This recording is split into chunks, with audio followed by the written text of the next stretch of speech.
now you can hear all of us. Welcome, everybody. What's up, everybody? What's up, everybody? Good evening. Welcome to Style and Direction, Both of them? menswear stream without the stuffiness. Both of them. I am Ethan M. Wong. I'm Spencer And- DSO. And I am MJ. That's right. Special shout out to Henrik and P. Bacon. We gotta have everyone. We're gonna force everyone to have their real names on this Discord. I swear to God. Just kidding. And a special shout out to Siltreece. Who knows how you pronounce that guy's name? But welcome. He's in the chat. You know. As always. And welcome to the viewers at home. This is like a little bit of an FDR fireside chats, except the fire is the electricity going through the computer screen. Oh. Yeah, dude, I love Yeah. electricity. Tell that to Max Dillon. Yeah. There's so much energy in this universe, you know. Gotta get the power. But we're gonna start off our show today with hey, thought the fire was all fits. Thank you. Well, actually, it's not just our fits. We actually don't see our fits on other than what we're wearing right now. But you know who we do see? The people who submit SaDHead. The special edition of SaDHead Wednesday. You can see the different font there because I had to change it with my Instagram editing. Oh, beautiful And, Instagram editing. Thank you. Beautiful is what Jim Carrey would call it. Let's jump in. Let's see who's first on SaDHead Wednesday. The only SaDHead Wednesday that we're ever going to have. Just kidding. Who knows? Who knows? The future is a wild and wacky place. Yeah. Spencer starts off with Tio Vanez. Tio Vanez is our first submitter to SaDHead Wednesday. Maybe the only one, question mark, but we're not, we can't say that for sure.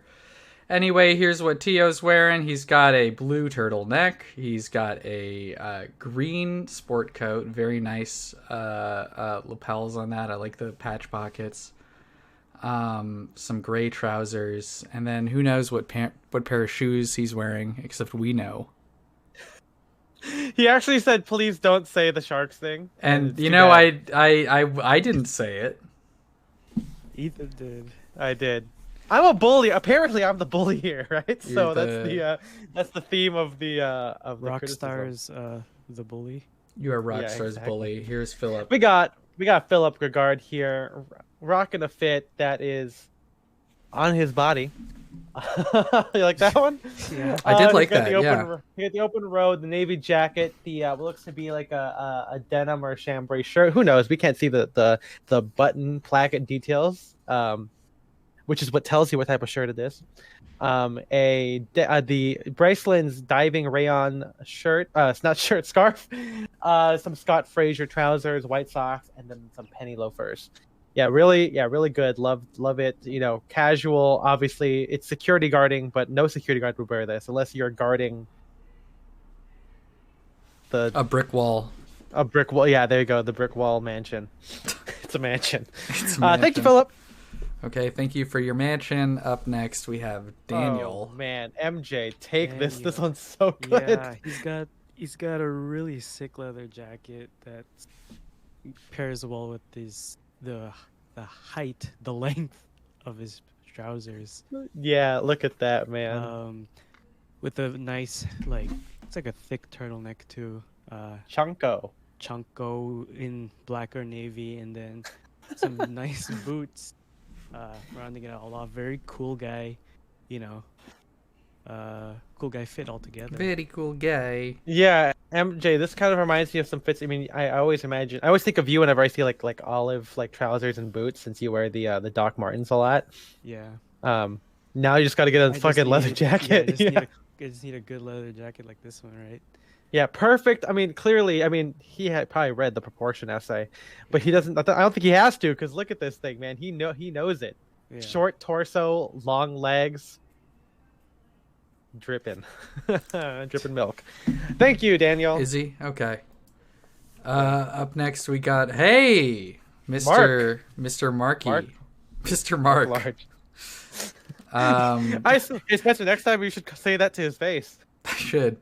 But anyway, this is his first time submitter. but I'm a longtime fan. So Yeah. thank you for submitting. That's right. And he's got a great patchwork tweed coat with really, really interesting like silk scarf. I love that. I've been on the hunt for a silk A scarf. big tapestry. Yeah, A big big design on tapestry, there. Mickey Mouse. Then he's got, it looks like a bright yellow suit. Very, and a bright yellow hat, which he's dressed like the man in the yellow hat, Curious George's keeper and protector. So good look right there. Love the, but all joking aside, I do really love that coat. Great scarf. Always love your fits. So thank you for submitting to SaDHead Wednesday. Yeah, thanks, Mark. Did you meet him when he was here? I don't think so. You weren't at the Rose Bowl when I ran into him. I wasn't at the Rose Bowl. No, man. This was like 2 years ago, but yeah, okay. We got Axel, Mr. Axelrod, Miles Axelrod, the bad guy from Cars 2. No, we got Axel Wall, and he's got his. I love this. You know, he's got his yellow frames, which he talked about in our Discord, Patreon.com/Discord. Wait, that's not right. That's not right at all. Patreon.com/StyleDirection.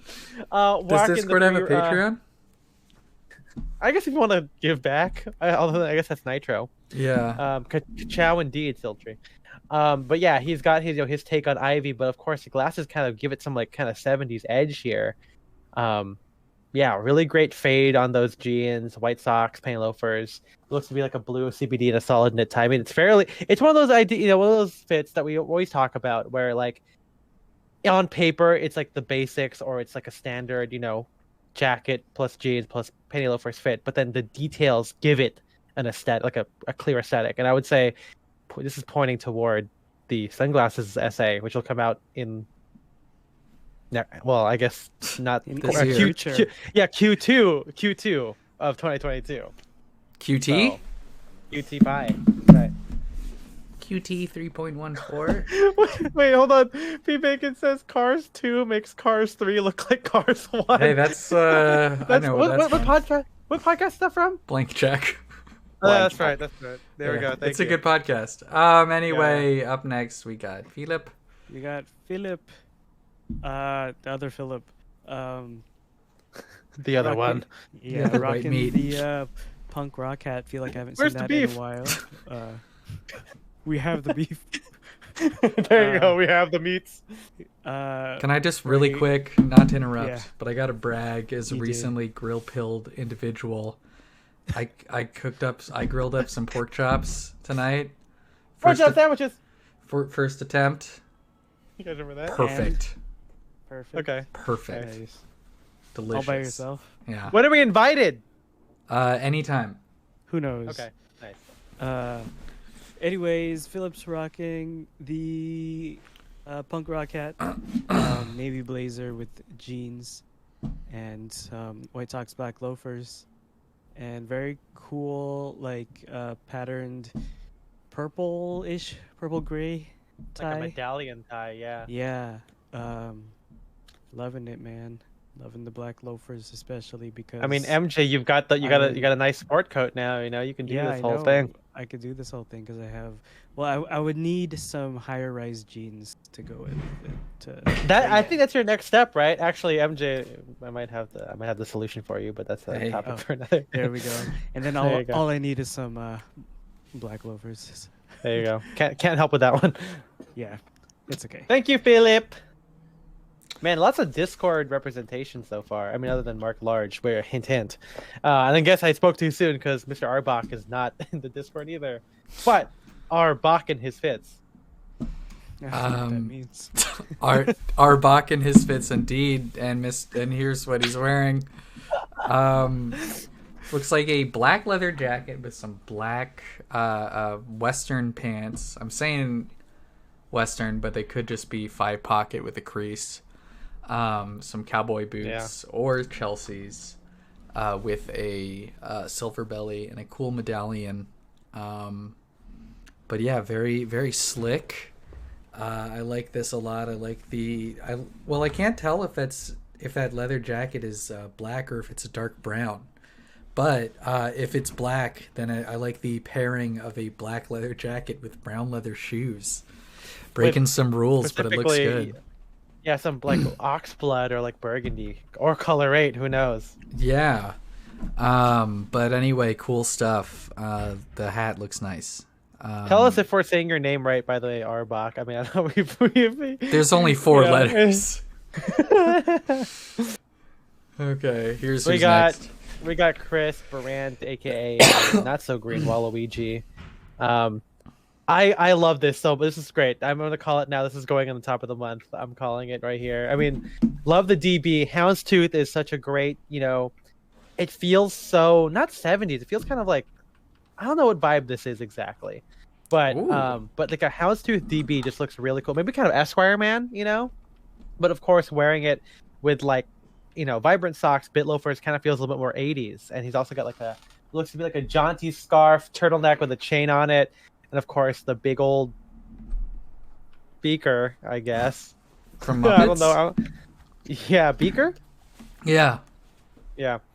But yeah, love this is really great. It's so good. It makes me want another. I mean, I want more DBs. So okay. Kiyoshi coming at you. And up next, we got Ludwig von Beethoven, the composer. And I can't hear you. Cause he's deaf, folks. That's a little history joke for you. A little music joke. But not for him. He doesn't know what music was. But Ludwig. MJ, take it away. Oh, Ludwig, thank you for your submission thank you for your service. Thank you for your service. I was going to bring up his. He's holding his phone just like regular this time. Yeah. Maybe the gloves like impeded his ability to hold it crazy. Yeah. Yeah, they're anti like finger or yeah, there's no fingers on those gloves. Yeah, he's anti fingers today. With a very Fuck cool fingers, man. Yeah, my girlfriend said that too. Whoa. Yeah, that's kind of fun. Yeah. Okay. Peak lapel overcoat, and then a cool crew neck, a gray crew neck with a shirt underneath, and then some nice khaki trousers and some white split toes. Yeah, those are really nice. Those like really white, nice. like white bucks, but the V-tip or split toe is a really nice move. Yeah, I'm telling you, man, I might have to write an essay. With the, tone on tone, Yeah, I mean he's like a Scandinavian. I mean, come on, who do you think you're talking to? Yeah, who are you talking Ludwig to? von Beethoven. That's who I think I'm talking to, man. Yeah, really cool stuff. Thank you, Ludwig. Thank you for being a patron. I'm gonna thank every patron. And speaking of that, thank Jason. Thanks, Jason. So Jason is standing here and is getting all cozy with a cozy boys. I don't want to steal cozy boys valor and don't want to place Jason in there. But Jason's cozying up in a great corduroy suit. With a nice that is the Drake's Rocky Mountain feather bed. Yes, it is. Down vest. I love that colorway. That's like maybe the ideal one in my mind. That's the ideal. And he's got. Whoa, you're such a snob for thinking that. Yeah, I know. He's got that with the pink OCBD and a wonderful, huge, wide Western pink tie. Yeah, the Western tie from that Drake. Thing is so cool. It feels very like 70s Ralph. Yeah, but I love I like the vest over the suit. Cool move. And hey, thanks for being a patron. Cool move. Cool. Thanks. Show me your moves. Play Smash Bros. They're our sponsor. Anyway, here's who's next. We got Brian, Pride of Balukins here. I should look up what this. So do we proud. find out what this is? We'll look it up. It is the Austronesian and Papuan-speaking ethnic groups of the Maluku Islands, also called Moluccas. Oh, in Indonesia. Yeah, the archipelago in Indonesia. Nice. Good to have some context. So he's got a nice, like, faded cap. Not sure if that's old or new. Got the yellow frames. Always a good choice. I feel like that's kind of a SaDHead thing, even though it's been in existence forever. Like a southwestern print. I guess, yeah, it's like a camp shirt, I think. Over a white t-shirt, some wide leg World War II style trousers, and then some like nice canvas deck shoes and like kind of like an oatmeal canvas with a dark rubber sole So and dark dark. laces.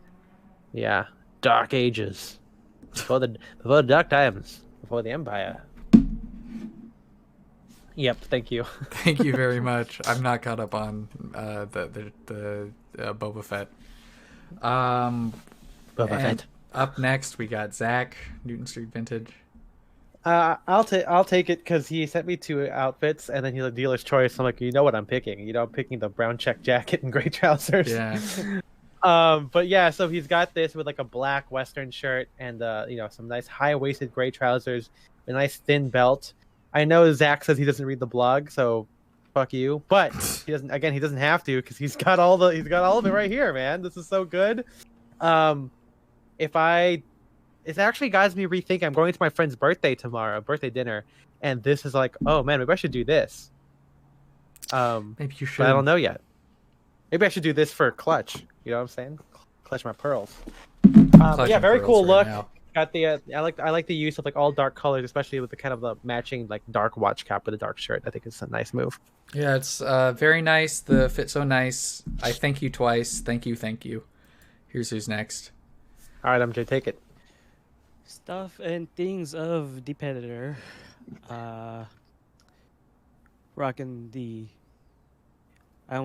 Is it a denim? That is a denim shirt. Denim. I was gonna say the hat denim. That'd be cool. Oh, the hat They could had be made denim. a denim New York cap. Could be made of with a denim skin. Shirt. Blue Smurf skin. Yeah. With a denim shirt, black T-shirt, and some black jeans, and some very cool accessories like the big belt buckle and whatever's hanging from his belt. I can't tell what that is. Can you tell what that is on your side? It looks like a charm of a. Could be a revolver or. Something. Sure. I don't know. Something It's there. a cool thing. Yeah. And then some black shoes. Can't make it out. What those Lace-up are? sharps. Black lace-ups. Yeah. Thank you. Thank Thank you. It looks like it rained wherever he is. It was so Yeah, rainy. or what? Here's John's Thunderdome fit. Did he survive? Did he survive? I mean, he just like kind of did the thing from Last Jedi where Luke got blasted by all the AT-ATs and he just brushed it off. Yeah. Actually, especially I'm not to be a nerd about this, but actually those are ATM 6s. Okay. Oh yeah, because they got the gorilla claws. That's right. Well, and they're also technically, I guess, to be devil's advocate to you, you're not wrong. There were also regular AT-ATs there as well. Yeah, But so the big ones were the ATM 6s. He was getting blasted by those as well. But anyway, it's my turn, right? Yes, it's your turn. John's got a great fit. He survived the Thunderdome unscathed. Join our Discord if you want to submit a fit to the Thunderdome. But it's a plaid. It looks like a checked jacket, kind of hard to tell. With a red like puffer vest underneath. Some light blue cutoffs. Are those black loafers? I think those are probably Could be. black loafers with like a dark I mean, those are- blue or navy turtleneck, and then a kind of like taupe beige, however you want to call it, watch cap beanie. But yeah, I like this one. I think the vest is like, yeah, it's like kind of interesting with that jacket. We know that John likes structured shoulders. I do too. And this is, like it looks like a more formal jacket, but here he is pairing it with some cutoff jeans and a puffer vest. That's what I call SaDHead mindset. But yeah, I like this. Good stuff. You can also see the white socks peeking out. Cool vest. I should wear mine more. But anyway, thank you very much. We have Henrik. I like how he knew he was coming up next because he just took off the mic. Henrik, tell us about your outfit. It used to have this stuff randomized. Now I know. Huh. You know. That's yes, we used to, yeah. Yeah. Do we like the flag? Ooh, I mean, classic. I think it's a cool sweater. It's a cool thing. Yeah. It is. I was talking about it on that on the podcast I did with like the Halsey style. We were talking about Ralph Lauren, Yes. and the flag and sort of irony and style and so on. And I was sort of positing this sweater as a sort of limit case of what can't be ironic. Mm-hmm. I'm not sure. Cannot wear this. So Isn't that ironic? does looks like my green card will be finalized in the next few weeks. So There you go. You There it gotta, is. yeah. Go represent. I might be a citizen later this year, but that's another thing. So well, I can. It's not stolen valor entirely anymore. But these are gotten expensive, man. These sweaters, they've gotten. Mm-hmm. Yeah, they have. I know. Me and Spencer wanted one for a little bit, then we were like, never mind. Yeah, I snagged this one off, but I mean, I got a bit burned because it had like 25 holes in it. That's right. That's Nice. right. Darn, yeah. Still nothing from The that holy seller, sweater. but to not responding to my messages. This guy, Ugh. but still. What else is in this fit? Yeah. And also in this fit, we got double polo here. We got the Andrew pleated cords. Okay. We got the Heimat knit cap, and we have the what is it? The Trickers slippers. On the Oh, sole. wow, cool. What's the embroidery on it? Is it just like a regular crest or? It's the Freemason logo that Wow. the Freemason. Oh, interesting. Masonic square and compass. That's funny. right. That's right. So- Thank you, Phoebe. So double sort of. We got the American flag and the other 18th century. It's almost like you're representing Dan Brown's The Lost Symbol, Exactly. which I never finished the show. Me and Spencer started it, and we never Called finished it. the national treasure fit. Is this. That's Yeah, right. there you That's go. right. Wow. Very cool. Thank you for sharing. Let's see who's we got left. We only got a little bit left. We got Sam. Sammy. Sammy. I don't know was it me who's next? I think. I think so. Steve's train. Hey, see, he says favorite. His favorite is the Andrew pants. Cool. So you got Sam again in a different hemisphere. So while the rest of us are rocking flannels and tweeds, he's wearing like this nice dark linen suit, which is fantastic. And how This is nice some it SaDHead is. mindset. Look at the drape on this bad boy. I love the subversion, I guess, against the conventional SaDHead mindset of a thin belt, but with a very chunky like barrel belt. Yeah. And it kind of have like a rock star feel, especially with the leopard print sports shirt. But instead of Chelsea boots, like Harry Styles would probably do, he's got some sockless tassel loafers, which is something that Sam does. So, who's the real rock star now? Actually, I guess Harry Styles isn't really a rock star, so never mind. Yeah. Sorry, Harry but- Styles.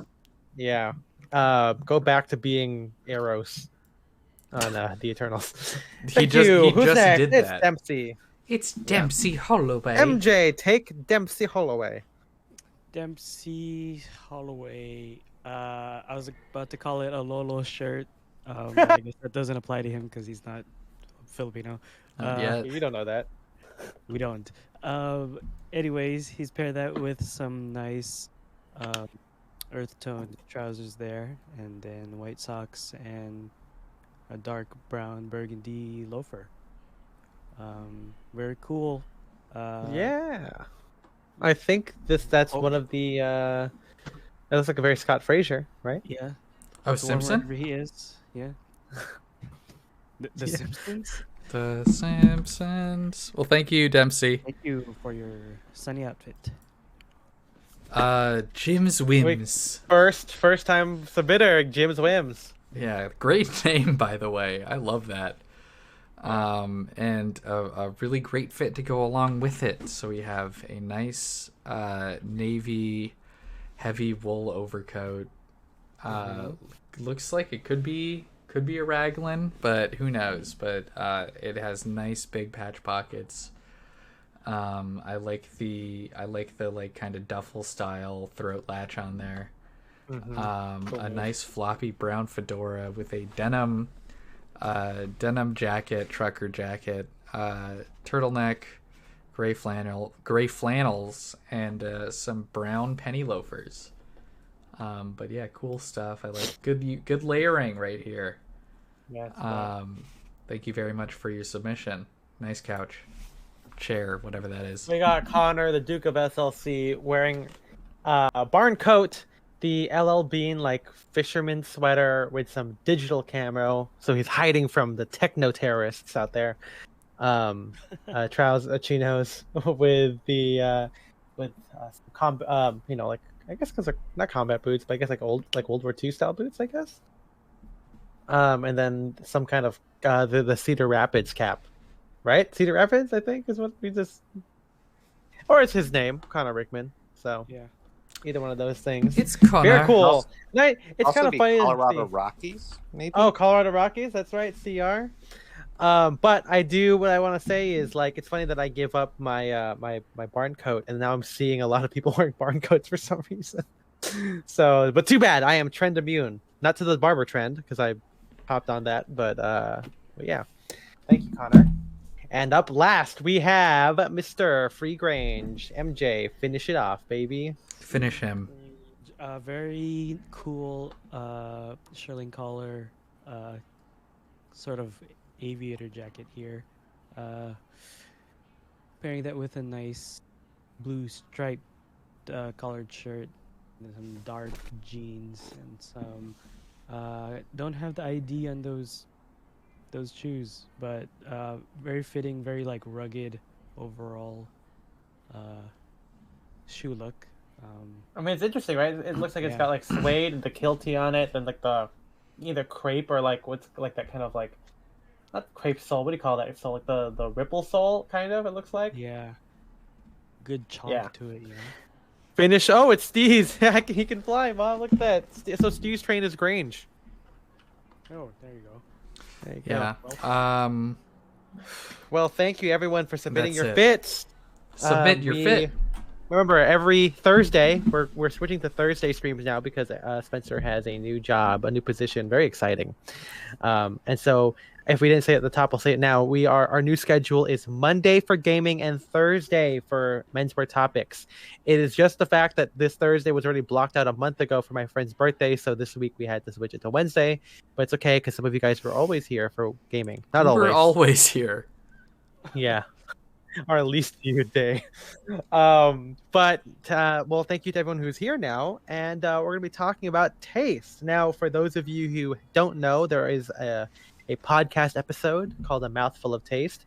It's on all podcast platforms where Spencer and I we attempt to try and figure out what we mean by taste and how we apply it.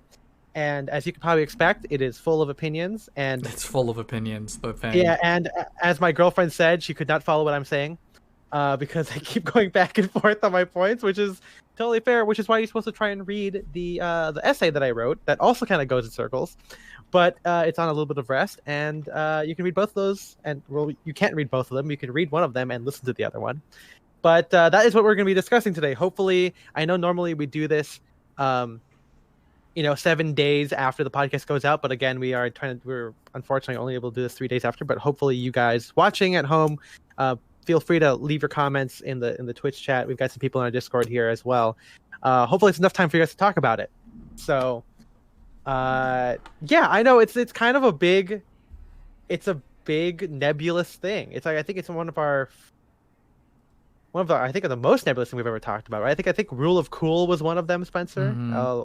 2 years ago, and we've been kind of moving toward these kind of big topics. The more and more we talk about clothes, right, with like slouch and everything, and I feel like while Spencer and I don't think we don't necessarily, even though we spent a long time talking about it, I don't think we normally think about taste as much. Correct me if I'm wrong, Spencer, but I don't think we like discuss that as often as it made us seem. Right? I think but it's kind of something that we have to kind of set, as Spencer pointed out early on in the podcast, we have to set it as like a baseline for like future conversations. So it's good to know where we're coming from, and everything like that. But yeah, it's kind of a very vague thing that is completely subjective. And again, for those of you who did not listen to it, I'll just summarize it and say my to understand my point of view is that you have to look at it as something completely subjective.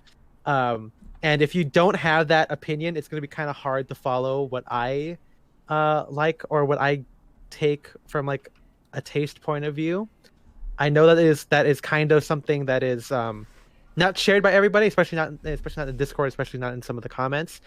But that is kind of my purview. It comes from being a light creative. Like again, I like to write music, and I like to do photography, and so I kind of think of everything as like, well, it's just, even if I think it's bad, as Christian said, frugal aesthetic, bad just means that you just reject it for yourself. Yes. That's what that is. So, MJ, I'm kind of curious. So, what do you think? Obviously, on Taste, you edited the episode. You know, you've been our friend Yes. my friend for like over 20 years. You have a tongue. How do you? I And have taste is eight. something that kind of happens, especially like not just Mentor, right? Because like we talk about with other friends like tech stuff or gaming. I mean, the whole ranking. I think I mean, Yeah. honestly, right? Like the whole idea behind mid and S tier stuff comes from like gaming culture, or at least it Tier plays a big list, part. yeah. Yeah, it plays a big part in that. But how can you dive a little bit on that? Yeah, I mean, it's just something, I guess, across all hobbies that you just develop the longer you're in it. And there's always this kind of like, it's always changing or it's always subject to change no matter what. Yes. Of course, you'd have your like, I guess your baseline opinions for certain things, but I feel like none of us three, obviously I haven't been into clothes as long as you and Spencer, but you've had some stuff that over time that you find out that you like, or find out that you like that you didn't before, right? That you learned from other people or just figuring stuff out Yeah. on your own. Speaking for myself, a lot of the stuff obviously comes from the blog, comes from being friends with you. So I'm privileged, to say the least. You're welcome. Yeah. I mean, that's kind of the whole idea behind like why we think having friends is important, right? Yeah. Like Yeah, having it's- friends is important, and not enough people Yeah. are talking about this. Of yeah. course. Spencer, I gave you a message on Discord. Okay. But yeah, no, I think one of the big things about the whole taste idea is that, it's all about personal taste, right? It's all about this idea of like how you decide to kind of guide what you like and what you don't like. I mean, I don't know if that's, you can just leave it at the top. I don't know if that is exactly, the right way of looking at it, but that's certainly how I try and think about it. Like as someone who's always had kind of like a weird taste, right? And maybe that comes with like, like game. I mean, we're all kind of nerds, right? Like I think we're used to having to defend our taste and stuff. And I feel like that's where a lot of us are coming from, where, way back when, right? Like I remember a time where no one watched Star Wars, and I'm sure back in like back in the 70s, 80s, or whatever, like people still felt that way. But like even in like the early 2000s, when we were in school, especially for me as someone who was like an Asian American kind of thing, like not many people like really like Star Wars, or people thought too highly of Star Wars, as opposed to now, especially Marvel movies, etc. Anime. So it comes from that idea of being, as MJ said, being into this hobby and then using that guide, because even when you're into something, you don't like everything that's in this hobby, right? Yeah. Like I think it's kind of funny when people's like, oh, you like video games, well you obviously have to like this So one. you You're like, like well, I'm Fortnite. actually yeah, exactly, yeah. That's kind of the example here. And I think one big aspect of it is the and maybe this talk on taste, we're not going to recant the entire episode here, but maybe we can focus a bit more on like the elitism and the objectivity versus subjectivity aspect of this. But it's like you have to start, to find out what you like in this hobby. Like you have to make these strong preferences, and you're going to have to say no to certain things, Right. And one aspect of that is like the ranking list or the tier list, right? Mhm. And it's also one of those things where it's like what your favorite car says about you, kind of a thing, right? Like it's not always like When are we going to start just doing tier list streams? Because Like, that okay, is we're gonna. That's a thing. That's that a is, thing. I mean, that's what I'm Yeah. saying. That's a huge thing. Yeah. Everybody's doing it. Yeah. But I mean, that's like one big aspect of it, right? Like, it's huge aspect. this idea of like, I mean, like ranking. Even if we don't like assign like actual hard numbers to what we like, I mean, we obviously think about that in our head, right? Like, I actually have a very detailed spreadsheet with facts and Oh, figures. do you really? Yeah, decimal points and integers. F and Fs. Yeah, F and Fs. F and S, man. How about FNAFs? Oh, dude, yeah. All the Aftons are in there. Is that the bite of 83, 87? Whatever. Whatever. Out of 87. I've never played any of the games. We should start neither. playing. We should play the games on stream. I'm serious. You should do it. Yeah, I'll do I'm it. not- I'll get the 1st I'm one. not- I bet the first one's like $2. It's a I'm million not years playing old. that game. I'm All right, gonna- you heard it here Monday. Oh, that's right. Monday, Five Nights at Freddy's. Yeah. Expensed by the podcast. Yeah. But yeah, I mean, rankings are already there. That's where we get the whole mid thing. And I really like that frugal aesthetic video. What's actually kind of funny is I posted a video and my girlfriend was like, "Mid sounds like a mean word," and I mean, it's not wrong. I mean, it's one of those things where it's like an insult, but it's not. It shouldn't be. Again, like I think Spencer said this on the podcast, where it's like I think people are just too nice now, or we think like we can't just say what we like strongly. nice. First You game's know? only $5. There you go. Yeah. But Play it's the VR version. it's one of Oh, those. man. I mean, okay. So here's something that I had a discussion about, and the entire world is getting more fractured and sent into like these different cohorts, right? Like, Yeah. you know, even within like the TF core that we call, even if we call it that, there's still so much in it, right? There's still like Gorp core within it. There's still like whatever the fucking ALD core aesthetic within TF core. There's a lot, just like how in book core. I mean, it's not really a set thing, right? There's a bunch of different ideas that Derek talks about, and so taste, whatever you want to call it, POV, whatever, is kind of your guide into how you apply those things, because you can't, like, nowadays you can't just say I'm into fashion, and you especially can't just say I'm into classic menswear anymore. Like, that literally doesn't work. You can't just say that. So it helps to have these preferences and to decide what part of menswear that you want to dress like or be a part of, you know. And obviously when you do that, you're going to think something's better than the other. You know, and by better, it doesn't mean like inherently better. It just means like it's better because you like it more than the other stuff. I feel And like that it makes always it inherently better. obviously what we like is the truth. Yeah. right. Have faith. Yeah. But yeah, I just thought it was interesting because what's so funny is the you know, in the podcast and the blog I talk about how, you know, the rise of the internet and everything like that, and how menswear doesn't want, like, for some reason menswear doesn't want to be like these, like, be like anything else. They don't want to be ranked. Like they think they're above ranking like a video game, or when people have a tier list of fast food. I or mean, I would something like also that. say that on like style form, that's like built on like ranking, you know, like ready to wear, like tailoring brands. Absolutely, yeah. So And so, I mean, what's funny is, I mean, maybe like when people talk about it, maybe more casually, like they don't like it that way. But what I guess what I'm trying to say is, in my conversation with someone in my DMs, it like the conversation kind of became well, I actually don't like how there's so many different fractions of menswear now, and I'm like, well, like, it's not like, you know, like, oh, the issue with taste is because you don't like that aspect of it, but like, how else are you gonna navigate it, you know? Right. And there's so many different like movements of music and art. Like, why should menswear be any different? Like, Yeah. I'm sure when the first, like, you know, when punk let's came do out, a right? loafer ranking stream. Oh man.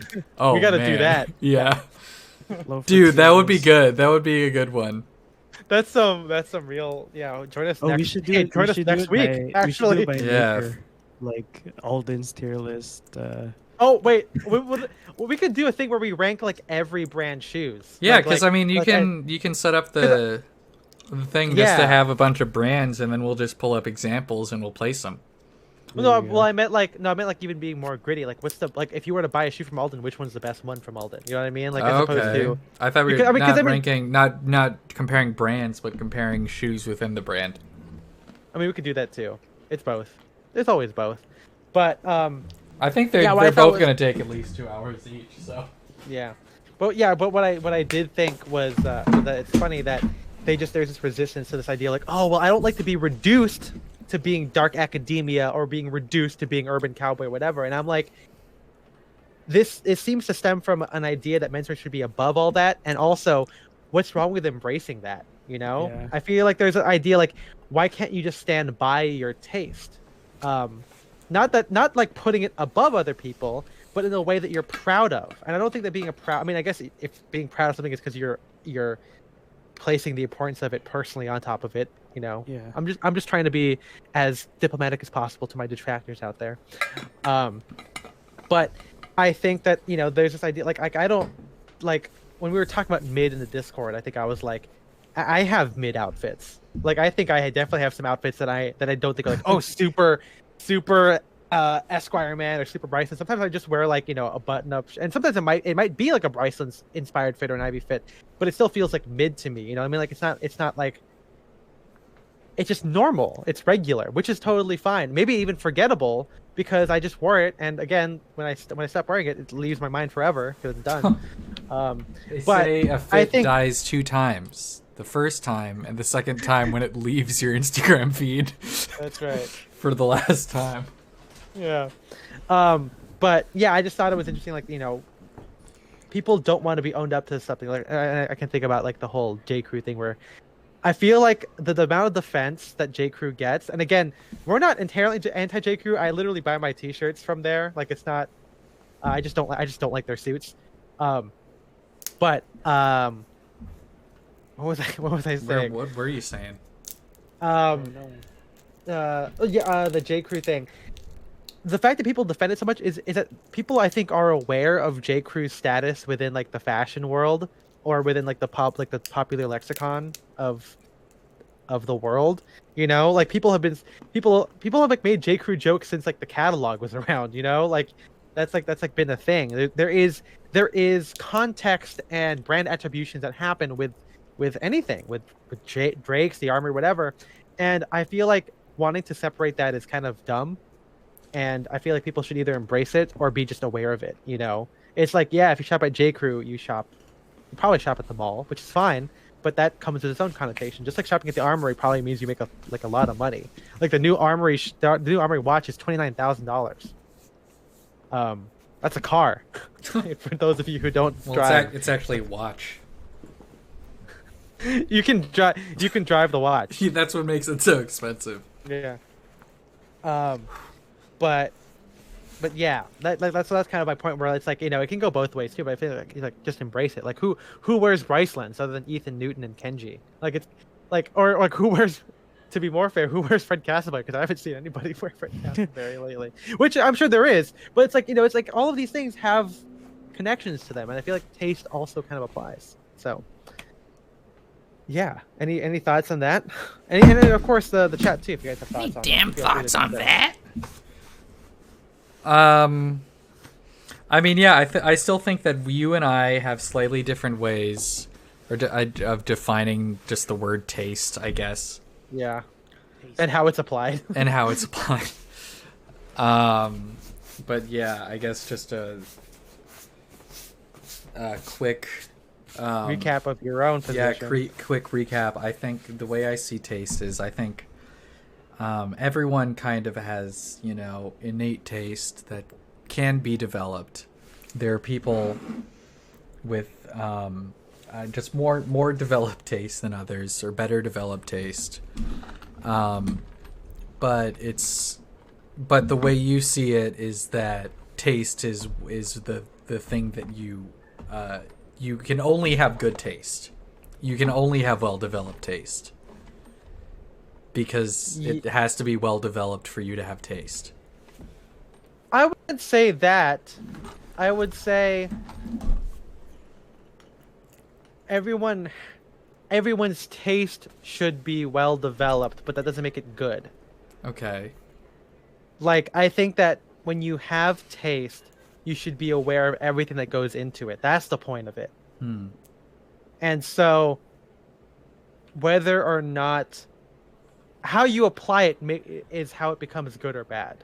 Let's just say, or again, if in my point of view. Okay. So again, inherently liking J. Crew isn't bad, but using that taste to make J. Crew out to be the best form of tailoring is bad. Does that make sense? Okay. Yeah. I think That's how I see taste. Yeah, because I guess that could just be like a disagreement of like discussion of like how you discuss it, like of menswear, I guess. What? You're like walking away. We can't Sorry, hear you. I there was some trash. I think that might just be like a disagreement on how you like discuss menswear. But yeah, I don't. Yeah. What? Well, I also wouldn't.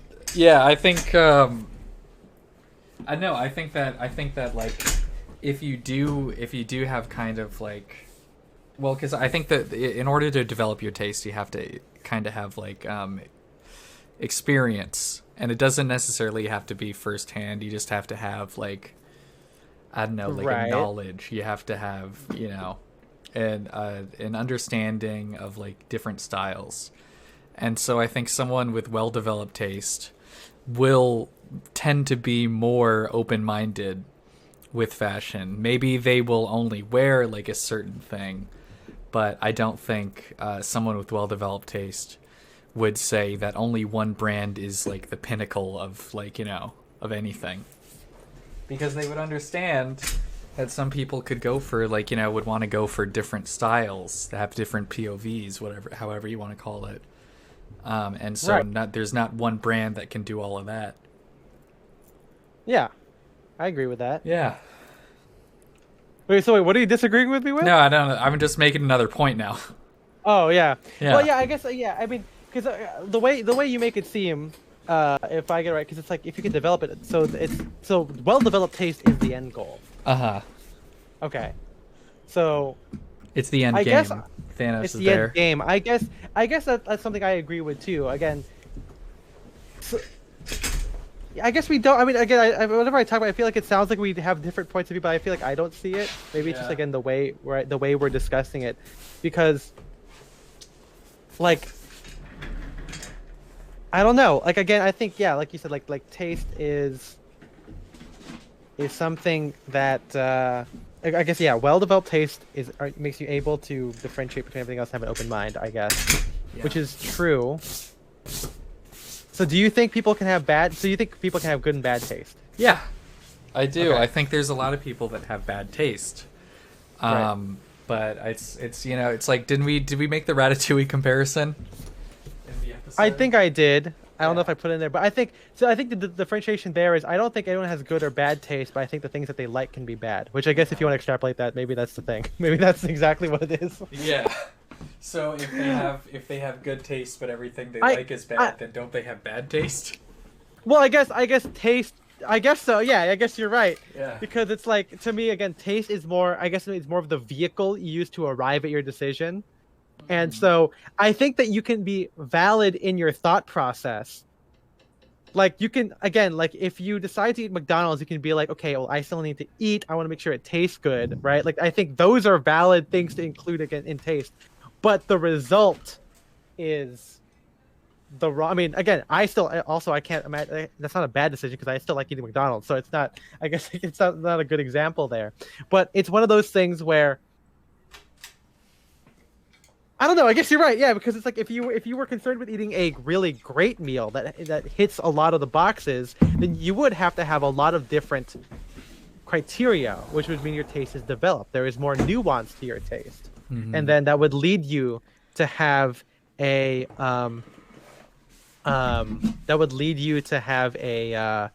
better decision, right? Like, okay, I want to eat like a nice meal instead of just, I don't know, a homemade tuna sandwich, I guess.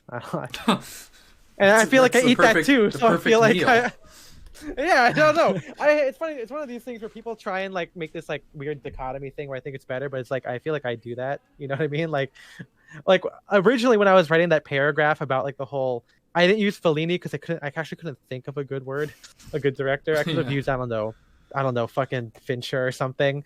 But I was writing it and it was supposed to be like kind of like not like a dig at Marvel, but like, oh yeah, it's like mass entertainment. But then I was like, no, actually, like if you look at like my breadth of stuff that I reference, I feel like it's a lot Marvel. So actually, I was like, you know what? Actually, it's kind of a fun example there.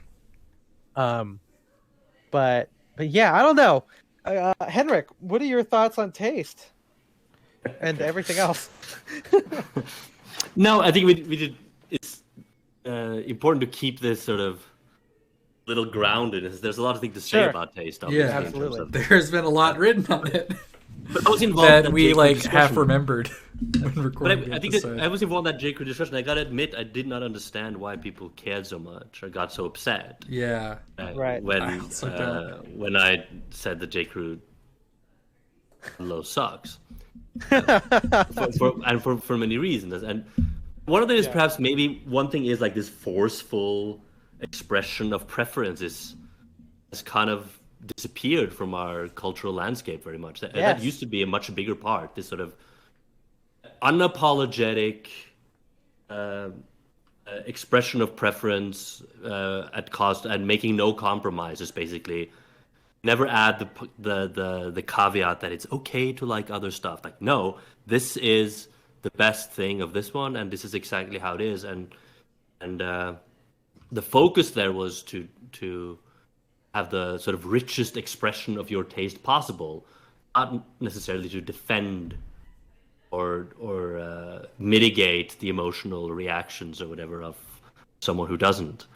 That has been like a big shift. I hardly ever see people so committed to their own aesthetic preferences that they sort of actively shun or avoid others. And sort of actively make fun, which was a big deal of when I of my like when my teens, for instance, was that was like the number one thing. Yeah. You went into battle every day against people with bad opinions about music, clothes, and stuff, and you made sure that they found out that you disapproved, and they made sure that you disapproved, and it was like much more of a much more of that, and people are just not doing that anymore. I'm not sure why, but as I've outed myself as a cultural pessimist before, like I mean, we live in an era of like very low ebb of critical appreciation, I think, or at least people have very reluctant to settle on aesthetics as the arbiter of what's good and bad in terms of consumption. People are kind of desperately searching for proxies. If something is good, not because it is aesthetically successful, because of something else, because it's, about some sort of social justice or political thing, or because it fits another type of paradigm. So it's certainly been a loss that doesn't really happen anymore. And a lot of stuff just kind of looks bad. I mean, but it's nostalgia. There was like an interesting film critic that I follow on Twitter who just casually threw out that he had watched like film Rush Hour from 1998. Yeah. Oh yeah. Not an aesthetic masterpiece of any kind. Certainly not considered at this time. But he just kind of joked that it looked so beautiful. Like nothing was like digitally altered. Everything was like done properly. Yeah. Yeah. It's like CG, right? This was a mid movie. Huh? Yeah. In the late 90s, and it looks so much better and than anything else. Huh? Mm-hmm. And I think another expression today. I think my wife was watching some new medical drama or something that had come on NBC or whatever, and she'd also been watching like old episodes of ER, which is not a great TV show either. Even though it has some artistic pedigree of the people who were involved with it. Sure. I think it was a Steven Spielberg production at the beginning and stuff. Right? Yes, it was. Yeah. ER looks like Russian avant-garde cinema compared to like contemporary dramas. Sounds like a good Looks doctor. good. I mean, I watched like It looks good. It's visual. What? I was when I was watching, like, I watched the pilot episode of Columbo. I mean, like, I had to watch that a couple times because I like had to write a paper about it, and I was like, it was like unbelievable how good it looked, and that it was like, So I can't good, imagine something airing like this on TV today. A couple of them were directed by Cassavetes and stuff, weren't they? A couple of Columbo episodes.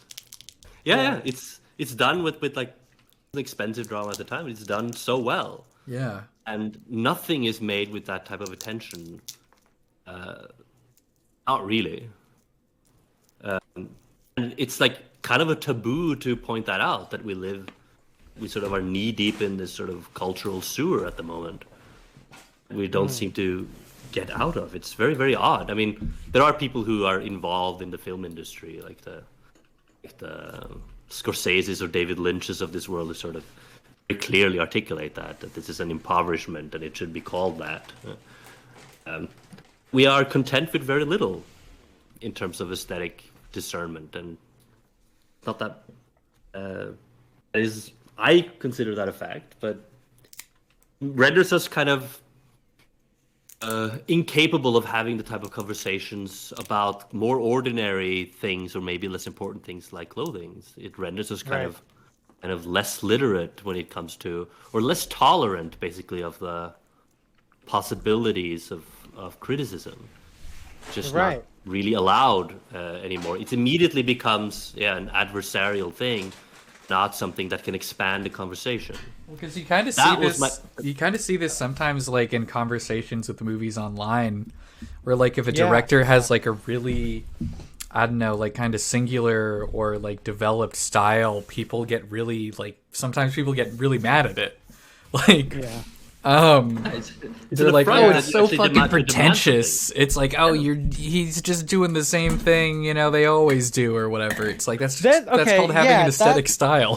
That is something I totally get that, right? Where it's like, my brother is like not a fan of Wes Anderson. I don't think it's for that reason, but I've definitely heard people like that who are like, oh, Wes Anderson's so pretentious. I think there's a very famous menswear guy who is very vocal about his anti-Wes Anderson sentiments, and I think it's weird. Henrik, you were totally right. Where this cultural dark age of taste has led people to assume that any kind of foot forward with a personal vision is seen as an affront to them, which I think is the dumbest shit I have ever heard. Because it's so, I don't know. It's like these people, I guess I always wonder about who these people are and what they consume, because I feel like everything always has, and again, the point of the essay, or I guess the theme of it, was not only about how taste, I believe in like a taste anarchy where everything kind of goes, but more so in the fact that everything has taste involved. Like, again, like, are you gonna get mad at fucking, I don't know, I guess Mumford & Sons changed their style, but like for a while they were doing their own thing. I'm so mad at Mumford & Sons. I couldn't. Well, they're like, oh, I'm just trying to think of like a band who has. How about Imagine Dragon? Okay, well that's. Okay. What's a lamer band? Yeah, the reason why I have this whole the whole taste thing is because it becomes one of those things where maybe Imagine Dragons just wants to sound like that, and that's like their thing, it can still be bad, but I guess I validate more of their process than the end result. Maybe that's the distinction that I said earlier with Spencer. But it's like, but on the flip side, right, it's like the whole thing where and I totally see my own contradictions. This is something that's not lost on me, where I make fun of Hans Zimmer for sounding the same, but I defend John Williams for having established style. So it's like I totally get it. At the end of the day, right? It all comes down to what I like. I just like John Williams more than Hans Zimmer, depending on the movie. But most of the time, it's John Williams. Just like how I can like Prokofiev over fucking Schoenberg or whatever. Like I just like it. I can't, But hey, quick but the tangent. idea that of someone a meddler from the dark dimension comes through a portal and puts a gun to your head and says, "I'm gonna change a movie so that Hans Zimmer did the score instead of John Williams." Which one do you choose? Heart beeps. Okay, there you go. No, I don't think that's mid. I think it's just a bad movie with Andy Kaufman in it. You guys gotta watch that one. That's so if any meddlers from the dark dimensions are listening, that's his choice. That's it. But again, like that idea that some people just get mad over established aesthetics or established aesthetic vision or style is so I don't get it. I literally don't get it. That's kind of why I wrote the essay, because it was like so baffling to me that like having someone, especially when they are known for it, right? Like, I think that's kind of the idea here, right? Where some figure, band, writer, whatever, has tropes that they tend to do. How is that? Is it pretentious because it's unchanging? Is it pretentious because it's not open to other people's output? What do you guys think? Why do people it's associate? Yeah, it's about what's often called like the horizon of expectation. So okay. basically, any kind of any aesthetic that aggressively demands participation on the viewer and or reader in a very directed way feels like some sort of coercion, and people get mad. It can take a couple of forms. Like, it can take forms like an extremely long movie, like The Irishman or something. Which is felt as pretentious just purely by its sheer length and imposition, or something that has like more of an avant-garde mode of presenting a story or a plot, or like a completely like a signature style like Wes Anderson. So, right. All of those things, it's not tied to any particular aesthetic expression, I think, but just the very idea there is a work of art that demands engagement on its own terms, loudly and sort of unashamedly. It's considered like kind of like more or less I mean, offensive. right? Like how not like one easy one is like how people hate brutalism, right? Like everyone finds it like is in the front, especially like traditional people hate brutalist architecture. Yeah, that's one thing. One thing is sort of but that's almost like old school. It's like the sort of That's true. That's different. That's the aesthetic Yeah. affront of the avant-garde, which sort of upsets that. These are like two groups of people that are like getting mad at The Irishman for not being an easy streaming watch or whatever. Like not being, The Good Place versus, like weird marble bust guys on Twitter. Yeah, what I'm talking about is much more fundamental. Is basically that any sort of cultural expression that isn't sort of spoon-fed you in the sort of here comes the airplane mode of cultural delivery. right. That's a good way of putting it. the anything that demands anything that you pick up your knife and fork yourself. I guess I'm always curious of like why it's always been this use of pretentious as the word as the defense, I guess. Like it's pretend. Like I never got that idea. Like pretentious. Like, is it? I think it's just a word that people know from the internet, and so they say it. Yeah, but it's pretense. I mean, I always. I get it here. I get it. I know why now because like, I looked at the definition of pretentious just to make sure I got it right. But it's like it's weird because pretentious means like attempting to impress by affecting greater importance than it actually is possessed. So it's just the assumption that it wants you to be impressed by it. Because I feel like that's pretentious. Like that's kind of like that's a weird thing to assume. Like, oh, you're trying to impress me with your blah blah blah. Well, I'm mad at that. Like that's such a weird. Like, is it? Are we now so as a culture? I guess, so concerned with the audience being satisfied. Is that like audience satisfaction now is like the number one thing? So any kind of, I guess you're right. Any kind of affront to it is seen as an assault, and it's seen as like an arrogant take that. Where it's not bending to the will. The pretension is projection, pure projection. Sure, okay. What they really mean is that they feel judged. They see something that demands something more. Yeah. Because it's felt as something that compels them to look at something that they do like. Because you like this type of, supposed to the very fact that. An artwork makes a demand, it's felt as a judgment on how people go about their lives. It kind of is sometimes, but that is still felt as a deeper affront, and that is, little alarming and something I don't remember being the case. Yeah. Even in earlier periods, sort of cultural flux, even at the height of sort of postmodernism in the 90s or something. The discussion wasn't like whether there was the discussion was basically, the postmodern discussion is basically, we have to question the cultural canon in the way it's been handed down to us. Yeah. It wasn't, but it was never about not having any kind of canonization of culture at all. Sort of total leveling of it was not really what people had in mind. Because the insane, like, it seems like every like 3 months, like the interview from like 2 or 3 years ago with Martin Scorsese, where he mentions like Marvel movies, gets like dredged up, and there's another big debate about it, and it's always so weird to me. And you know, again, I watch the Marvel movies, they're fine, whatever. But it's so weird to me when people who are like huge into Marvel, they can't live with the fact that they are like the number one movie, like in the market, like they make the most money out of anything, you know, they dominate the box office. They also need to be like, everybody needs to say that they are like art, and it's like they are like, you know, equal to like the greatest films ever made. That's right. We live in the era of like sore winners, also in the cultural sector. Yeah. They won on every front. Yes. Yeah. That is The great. Ludlow suit is everywhere. You have one. Yes, thank you. Yes.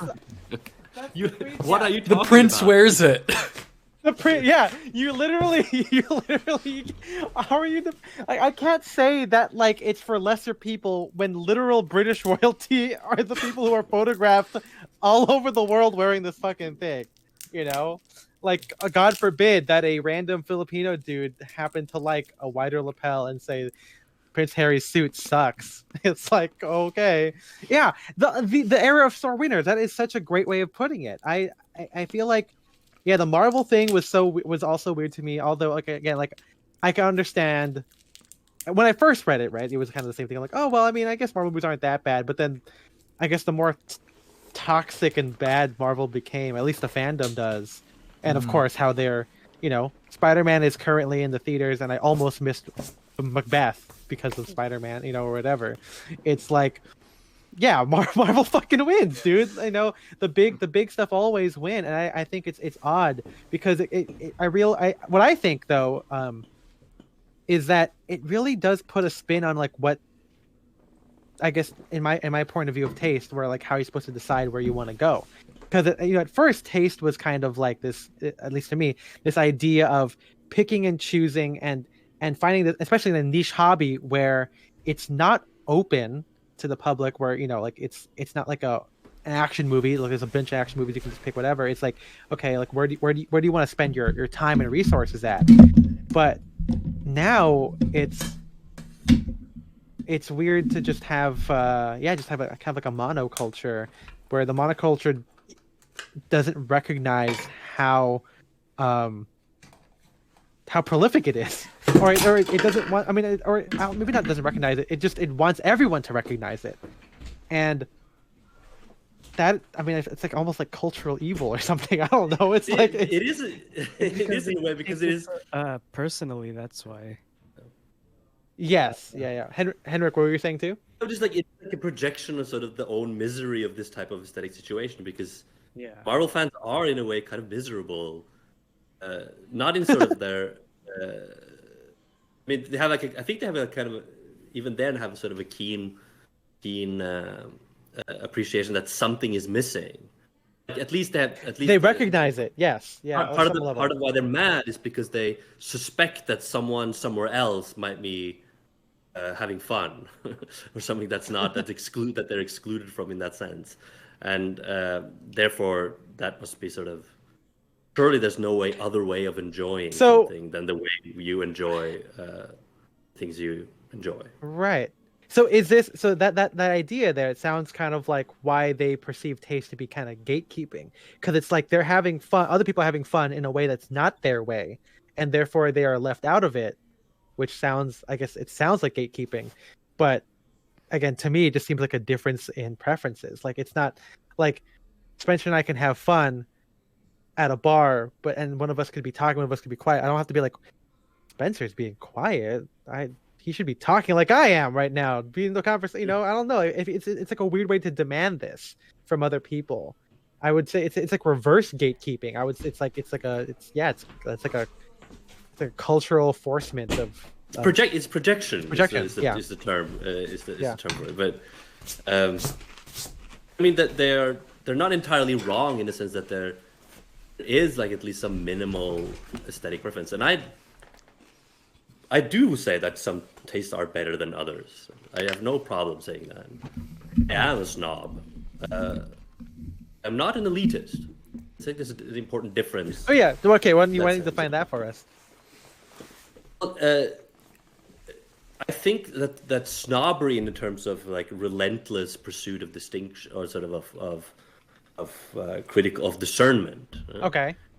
It's not inherently elitist. Instead, it is sort of it should be sort of in principle open to all. Whereas an elitism is basically one that uses the snobbery as a try to preserve it for the few and not the many. There's a long tradition in sort of avant-garde, in terms of whether should be who has access to high art. That's sort of the underside of this. Right? Like Marvel is sort of purportedly democratic, but the problem for me becomes then if what is traditionally the domain of high art sort of it will return to its where it came from, which was from wealthy. Sort of the worry that sort of that culture that had an aristocratic origin will now return to being just the exclusive preserve. Classical music or fine art or things like that will simply not exist for the vast majority of the population and will have no access to it at all. That's what I mean. That there's no inherent contradiction, at least, between this critical discernment and democratic access to it. Of course, people are right to point out that elite cultural production is the product of privilege. It doesn't exist without privilege. Like education, higher education, and all of those sort of cultural goods are also, as it's often pointed out, testimonies to exclusion as well. Mm-hmm. That is no reason to abandon sort of higher culture in that sense. It's an imperative to keep it democratized. What we're seeing is like a relentless monopolization and monetization of culture in the other direction. The only thing that you will have access to is just, Netflix movies from the last decade and nothing made before 2012 is culturally widely available at all anymore. Right. Can't get it. You can't get the DVD at the lending library anymore, really. Yeah, you can't. That's true. So I guess to bring this in terms of like menswear, I mean, I think this comes from a fact that I think we it's odd that if we get this accusation of snobbery and elitism, which we've actually never really truly had until I guess leveled against me recently. But it's so crazy because you are like a great democratizer. Thank you, but it's true. So. I mean, it's true. I think it's true too because it's like I don't think that the I think as Spencer called it out, Ratatouille, everyone can be into menswear, and I feel like and especially the more and more knowledge you get of it, maybe that's the whole thing Spencer was talking about with, to develop taste you have to be exposed to some things. I think we've all kind of found out that what we're into is actually kind of accessible. It might be getting less so. The more and more we buy up vintage, for example, or Brooks Brothers puts tie makers out of business or silk manufacturers out of business, stuff like that. But on a large scale, what we're into isn't really that tough, and just because the subset of people that are into it, just like with any kind of high art, is small, doesn't necessarily mean that it is elitist or there's a gatekeeping to it, other than the price, which we also know is not always applicable because, as we said before too, like the price of like a good suit doesn't have to be, especially one with our preferences, it's not always out of reach. You know, people, I mean, hey, by the way, check out the marketplace in the Discord and the shopping links in the Discord. But again, yeah, to bring back to mention, I think it's odd that this happens with this discussion. I mean, obviously this is, you know, a lot of the critiques come from a very specific subgroup of people. But yeah, I had hoped that we had made this as democratic as possible and not as a monoculture. I mean, it's SaDHead Sundays is a good example. I guess no, not really. SaDHead Day, I guess, is a good example of like people who I think apply the mindset, and I feel like it comes down to the idea, right, where it challenges the view, or it challenges the expectation of the viewer, where if they can't just get into that mindset, of course they're going to be resistant to it, which I think is very unfortunate. Yeah, it's unfortunate that you resist our mindset. Yeah, which is, I guess, I mean, I don't know. I just think it's funny because I feel like a lot of people get it, but you know, I don't know how you don't get it, is the thing. Maybe people have these conversations about art too, where someone could look at some cubist thing and go, "Oh yeah, I can see how Picasso turned this into a cube, and then put all the planes of the cube in different areas or whatever," you know. But I feel like you can get there if you just learn that idea, you know. Like, it's just, I don't know.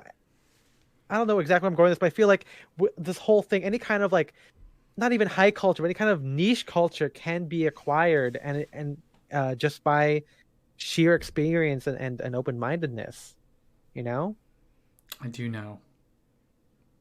I mean, what do you think, Spencer? Yeah, democratization and pretentiousness. I mean, yeah, no, I think, I mean, you talked about it in the podcast episode, but the kind of like, you know, I don't know how, I guess democratization of style that you've seen since the, like, you know, since lockdown, since the pandemic, has been something that's kind of cool to see. Just the fact that people can just view fashion as more like purely an aesthetic form and say, I like this sport coat, you know, not because I want to look proper for cocktail hour, but because I like the cloth on it. I like how it, you know, looks on me. Like, I like how, you know, I like the lapels, etc. And again, I think the more knowledgeable you get about menswear and men's clothing, ideally, the less, I don't know, like pretentious and closed-minded you would be, to reiterate my earlier point. Because I feel like you should just be able to have an aesthetic appreciation for it, even if it's something that you wouldn't wear. Yeah. So here's the thing here, right? Something that we didn't get into, and again, what the critiques of the blog post has inspired within me, is there are two things of what you don't wear, right? Something that you can still appreciate but you don't wear, and the things that you don't wear because you don't like it, right? Like, there's that. I mean, I guess, for example, right, like what Marco wears is something that I don't know if I could necessarily wear, but I get very inspired from it, and I probably do moves and like in service of his own POV. Right, like the kind of bold pants stuff that I really like, or the wallabies with different outfits, or the sheer unapologetic use of a knit T-shirt with everything, I think is very cool that Marco does. That I don't know if I could do, but I could find a way to kind of appropriate it. The other side of it is stuff that we deem as like mid, right? And that's something that we choose to not wear. Now, do you think that a big, and of course this is open to everybody, but like, having a big appreciation, a big developed taste, does that mean an appreciation of the mid? I don't know. I mean, I don't think it's appreciation. It could just be acceptance. Like, it's kind of different. Ooh, okay. Tell me, MJ, what do you think? Yeah, differentiate the two. Well, appreciation, you know, kind of leads towards you like it, right? Acceptance is kind of just, yeah, it is mid. Yeah, you're just like, yeah, I mean, you know, for myself, it's when I go with something that's just super functional or like quote unquote appropriate for whatever I'm doing or wherever I'm going, you know, it doesn't have to be a super cool fit, but it's like, yeah, if I'm gonna be moving boxes all day, I don't need to wear like a super menswear fit that day. Fit, yeah, exactly. Yeah. I mean, you could, you might ruin it, but yeah. Right. Yeah, I don't want to ruin like a good jacket or like do squats in like nice pants, nice trousers. Right. So like I'll wear, you know, like whatever jeans and You'll wear stuff whatever jeans? Yeah. All the jeans. Yeah, whatever but that's a good jeans. point, MJ. I mean, because it kind of goes back to what we said, or what Henrik was saying, right, with the whole projection, where if someone says they have good taste, it automatically means that they should accept everything or find an appreciation of everything, where appreciation isn't always in play, right? It is, things can still exist. You know, a Marvel movie still like, and I think it's also disingenuous to assume that the film bros think that Marvel should be destroyed. Maybe some do, but destroyed. But I mean, like, you know, I mean, maybe and maybe by destroyed, it should be like taken off of their pedestal to allow other forms to be there, right? Just like how, you know, I could, again, it sounds so dumb, but the J. Crew's ubiquity still doesn't make room for 3-roll-2 wide lapel jackets. Like, the ubiquity of the J. Crew Ludlow, the 2-button is so ingrained in the cultural view of menswear still. Like, it is still there, you know. People, you know, like J. Crew hasn't changed it. Banana Republic, you know, Zara, whatever. I think remember when Brooks Brothers had like a blazer and it was a 2-button. I think it was like for like Black Fleece or something. Like, it wasn't a 3-roll-2. Like, the ubiquity of that thing is still, I would say, damaging. Maybe not in a personal way, but like damaging to our, I guess personally, like damaging to like our point of view. It makes it harder for us to exercise our taste, in like the regular world, which is why we're forced to have these niche culture, these niche discussions and niche brands that don't adhere to the ubiquitous, culturally destroying mega stuff, Get out of here, mega media or like the Ludlow and everything. And so it's just odd to assume that any discussion of taste means that you have to appreciate mid stuff or mass market stuff. Like, again, I remember one of the comments was probably a true accusation against me, where it said, like, it seems that I am unable to accept that someone's POV can be J. Crew. And then I said, they can still have it. It doesn't mean, like, just because I don't like it doesn't mean it doesn't stop it from happening. But because I don't like it means it's bad to me, because I think bad is something I don't like, you know. And I think it's totally, like, as we've said, it's okay to say that stuff. You should say that stuff, because I don't think I should say that I like J. Crew, and I don't think I say I like it, even when JTR says I'm a relativist kind of a guy. I think it's very clear that I don't like it, and I still will use it as an example of what not to do. If you want to dress like me, or if you want to dress like the Armory, or if you want to dress Ivy, like, you literally can't do it in those ways. But the demand for it to be taken equally there, I guess it can stand as an equal aesthetic, but it on its own, but it can't stack up in terms of an aesthetic judgment. Like, it just can't. It doesn't look like the other stuff. It just doesn't. And so, you know, forcing it to be taken seriously is so dumb. What were you saying, Henrik?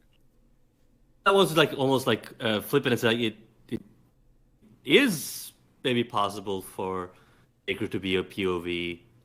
Yes. J. Crew has taste. Which they did at a certain point in time. Like, they did. The liquor store era J. Crew is certainly a POV, and Ludlow was sort of adjacent to that. Yeah, they had like a value proposition to expel. There was the whole chart that explained why they designed the suit the way they did.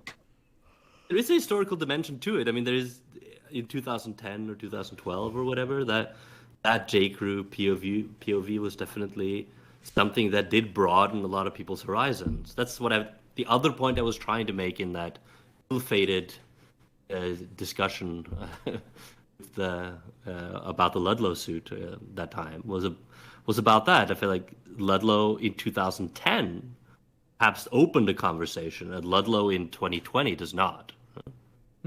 That's good. Yeah, it has to contribute something to the conversation. Back then it could have been maybe a gateway, and was probably for a lot of people that Ludlow was a gateway. Sure, Now yeah. I at least cannot see how the Ludlow suit today can point you in any good direction. It's like a dead end now. Right. I mean, it's kind of like Marvel originally, right? I mean, when you hear about like the beginning, like the first Iron Man, right? Like it was shot. They were rewriting it. There's a lot of improv in it, and it was like the first like kind of interconnected, franchise that didn't have the same character through it, right? And I feel like that was cool. That was interesting. Back, it was crazy, right? Like when I remember my mom was like, she grew up with Marvel comics. She was like, holy shit, like Nick Fury finally, in like a movie. But now it's like, again, like as Spencer and I and MJ have talked about, and probably the bonus episodes, we're like, now like Spider-Man 3 is so expected. Like everything has got to be like an end game level thing. Just like how, again, like you said, like J.Crew doesn't contribute anything. It just makes everything follow suit in itself. And maybe that's a critique against that. That's a hypothetical critique against us. We're like, oh, maybe what we like will eventually become the same level of the Ludlow. Although I doubt it, because it's kind of impossible. Poetry and Prejudice says it seems that an appreciation is a precondition for a development of taste. Yeah. Well, because if you don't appreciate something, you can't really. You're like, you're going to reach a stopping point in your development. Right, but I think, it's also about like what you appreciate too. See, I think I'm always focused on like the method. Right, because, actually, Spencer, finish your thought. What were you saying? Well, no, that was basically it. Well, yeah, because if you should be able to like pull lessons or pull style inspiration from, just about anything, even if it's like just, oh, I like this color combo, or I like, the length of this coat compared to the, width on this trouser. Yeah. You should be able to at least take that from something. You should be able to, and I think that's where like, an open mind and an ability to appreciate, stuff outside your style comfort zone is important. Right. And I think what's so funny is because, like you said earlier, right, when you have people or brands, whatever, with strong taste, you're often fighting like two opposing views, right? Like there's like the the pretentious level or whatever, and then the people who just like don't get it. And I feel like it's funny because like when I was writing some of this taste stuff, I think the idea here was that you might not like Western wear, but you can like get something out of it, right? Like that's kind of like a good use of taste, as opposed to having taste to mean accepting every kind of thing out there. It's about like finding something to latch onto and appreciate and to learn from. It's not supposed to be like I guess I have an issue with like what how MJ said, like with appreciation means that you should like it. And I think it's good to know what you like, but it's also good to know what you don't like. And so Menswear suffers from like the little bit from that Simpsons thing, the Homer as a food critic problem. Like everyone remembers that episode where like I think Tim and Eric were on that episode. Yeah. Recap it for us, Henrik. Yeah, but basically Homer becomes a food critic, and basically his shtick as a food critic is that everything is good. Oh yeah. Everyone started to eat everything, and it's like the comment is like, "Oh, Homer, I didn't know everything was so good." So everyone gets fat, and everyone and eventually he writes like a bad critique, and then everything goes to hell. But the idea is basically that this sort of positive criticism that is only based on appreciation is also maybe not so good. Yeah. Yeah, it doesn't further the conversation. Yeah. There are times where sort of destructive, annihilating critiques are perhaps in time. Menswear is definitely if anything, maybe too nice in that regard, where everyone's just small group, everyone's friends. Which is why I think it's kind of funny. Where I think, I'm not going to say I'm not a snob. I guess now that as we're coming to define this, because I feel like even though I think I'm one of the nicer writers or menswear guys out there, I definitely think if you read between the lines, there's still some annihilation going on. Because I think I've and I think Spencer and MJ too, where like we're so passionate. Like I think it's one of those things where we're so vocal about what we like, but if we don't talk about it, we hate it.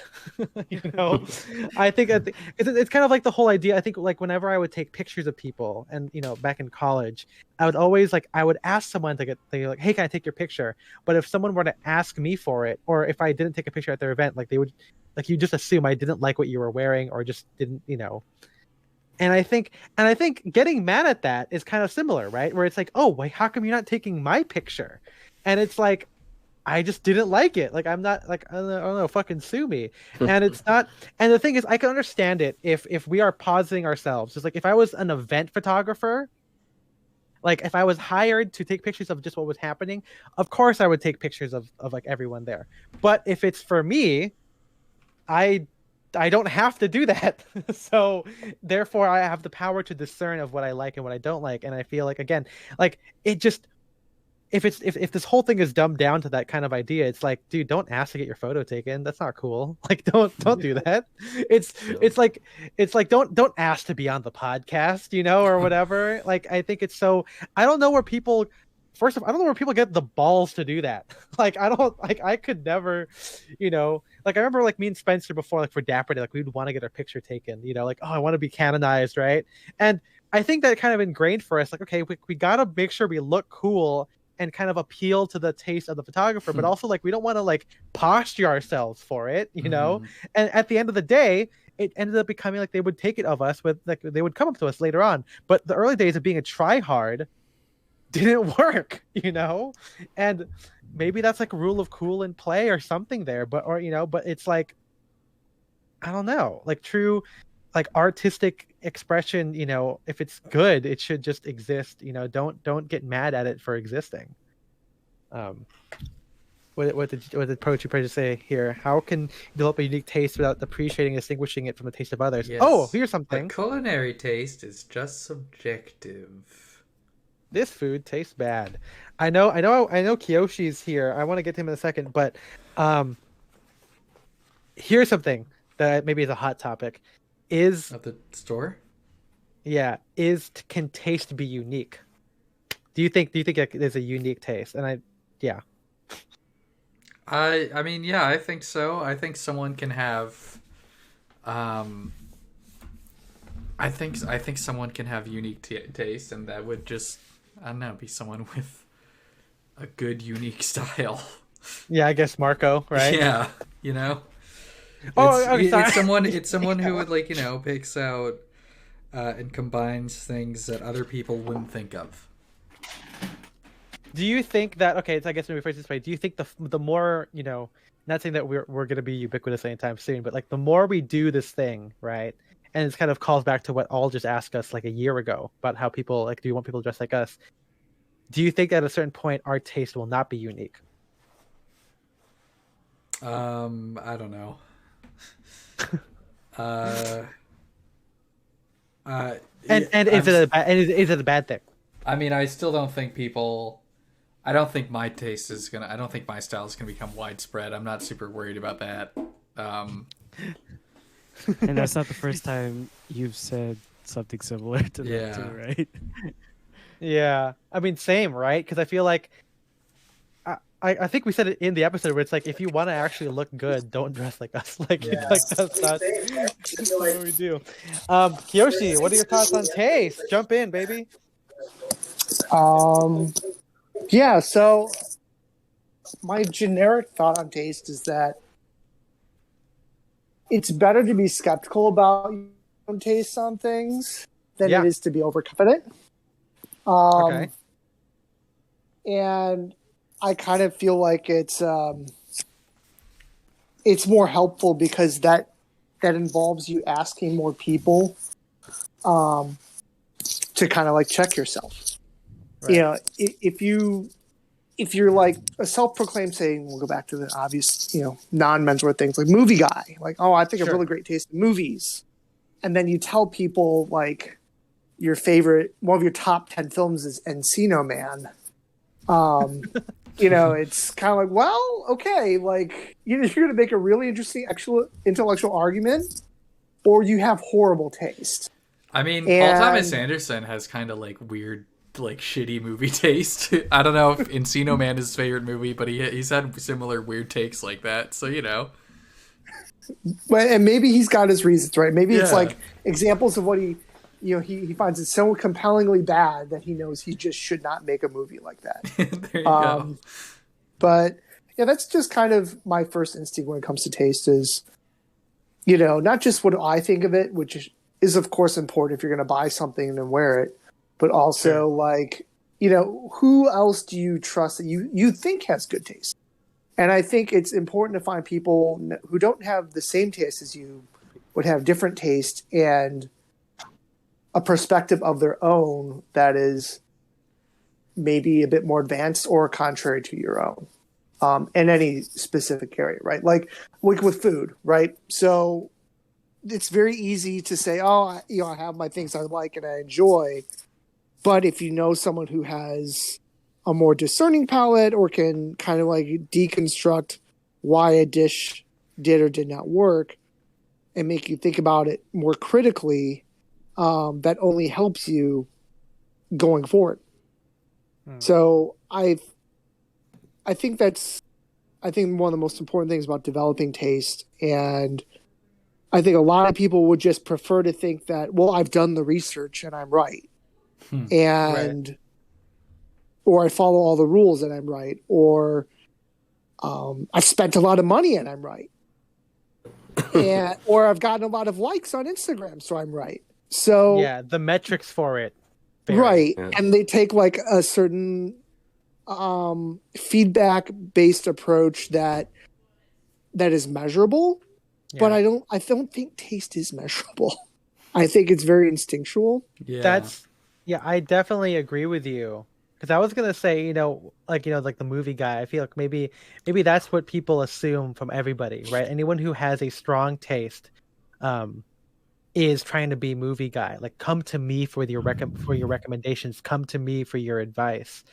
And I think one of the reasons why, and this is like a totally, I guess we don't have enough time for this. But like, the one reason I don't think of myself as an authority, I actually don't think I have good taste. I know I have strong taste, and I can think my taste is. I can think it's good because I like it, but I don't think it stacks up, because when people ask me, it's like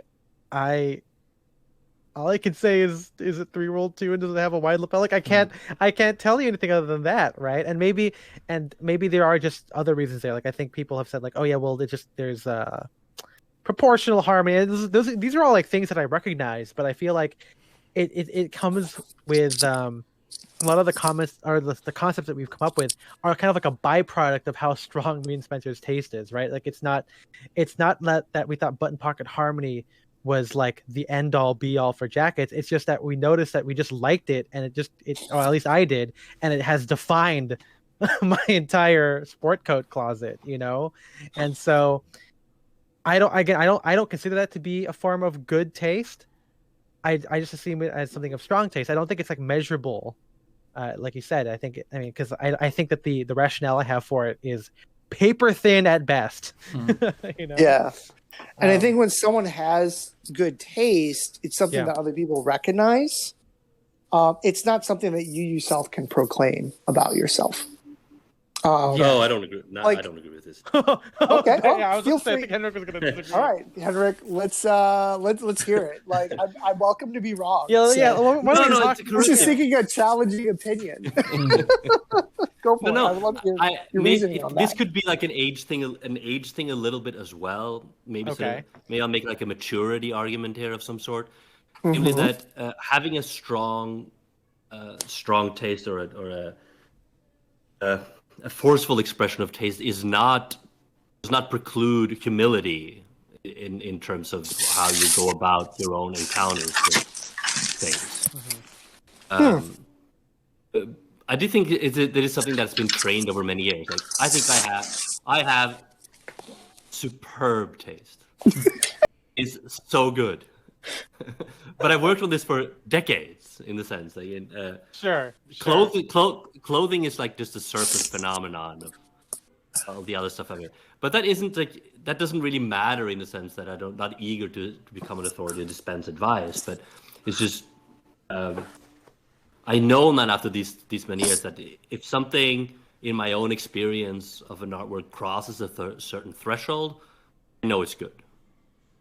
That's just something that's I can have the confidence. That doesn't mean I cannot appreciate other things, but there is this sort of I've been in this game long enough that I can recognize when something is worthwhile. Mm-hmm. You've done your Malcolm Gladwell 10,000 hours kind of exactly. A bit like it is like a little bit like that. Yeah. Then a lot. The it was outlier. when I was younger. When I was younger, it was more like adversarial. Like this was bad. I hated this type of cultural expression, and I loved you got a this question. one. What's the threshold for you? What makes you go, this is worthwhile? What's that? See, this is why I can't do it, because I can't answer that question. I don't know. That's true. That's a confidence in in the sort of aesthetic experience. I mean, I think this is when you can say you know it when you see it. It's not a metric in terms of likes and stuff. That's right. It's like like a subjective experience. I don't think it's subjective in the sense that it doesn't have criteria, or it doesn't have criteria that can be defended in a discursive manner. But it is a subjective experience that I am now experiencing something that is definitely good. And it used to happen that I'd change my mind about certain films or works of art or music or even clothes so much. But that happens very, very rarely now. I changed my mind.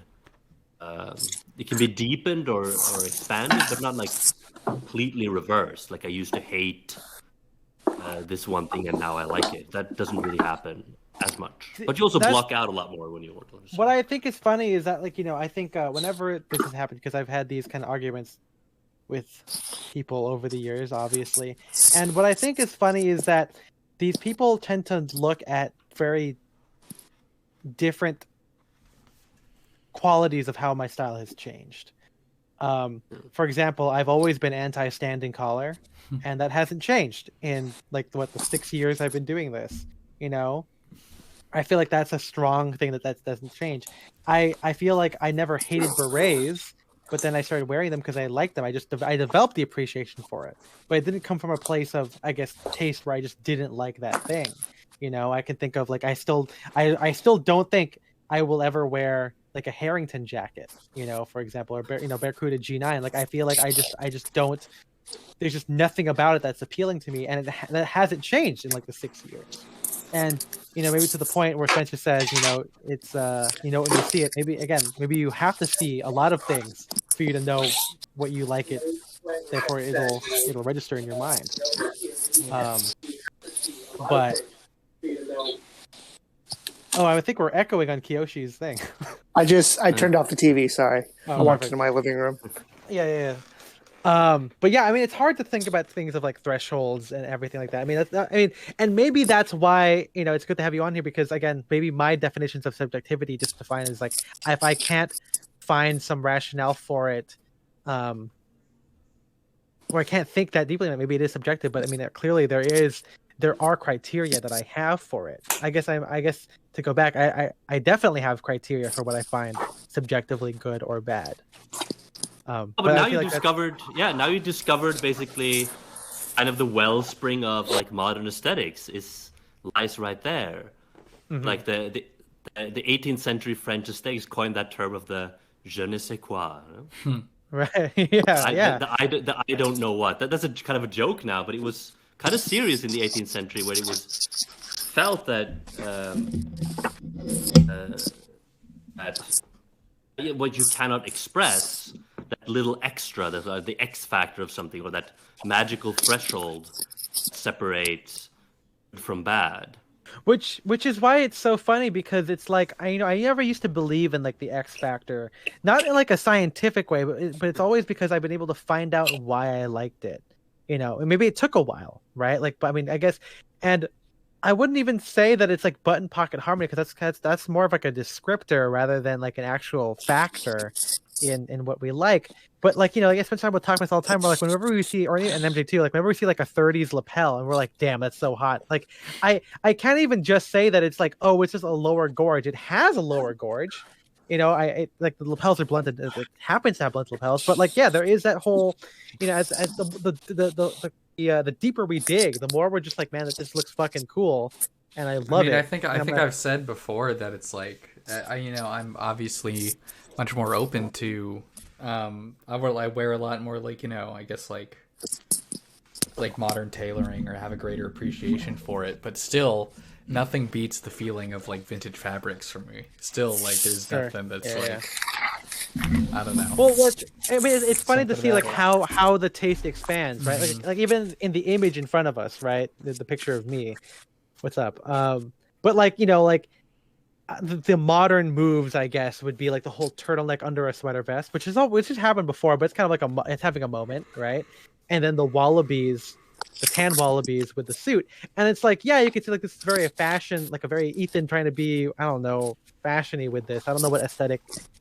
Kind of throwing Fitz core a little bit. I don't know. There's a little bit there, but what hasn't changed is like the qualities of why I like the things, right? Like wallabies have like an ivy nod to them, the crepe sole, the shape, and everything. The suit is still very 40s in its silhouette, with the lapels and the width of the trousers. The Fair Isle is very 40s in coloring, and then there's of course just like a turtleneck, and it's like the application of taste doesn't mean that you just have to be in the entire, like, I guess, to be in the entire aesthetic, the holistic aesthetic of whatever it is. You can still discern certain pieces of it, and that can change. Like you said, Spencer, like, you can still like the qualities of vintage, but still dress contemporary, right? Like I think that's a good example of taste, rather than, oh, you like the modern stuff, so you have to dress modern because that's what that means. Like, I don't think that taste, and none of us said it, but like taste doesn't have to be like a give and take, or like full of mutually exclusive pieces. It can be, I think it can be contradictory in the sense that the reasoning doesn't always hold up, and the reasoning for certain things that you like doesn't always have to be equal. Like, I can like the cowboy look because it's sexy, but I can, but like I can like other things because it looks proportional. Like those are like two different metrics, but I still feel like they still work with taste. Any other thoughts, Kiyoshi? Not really.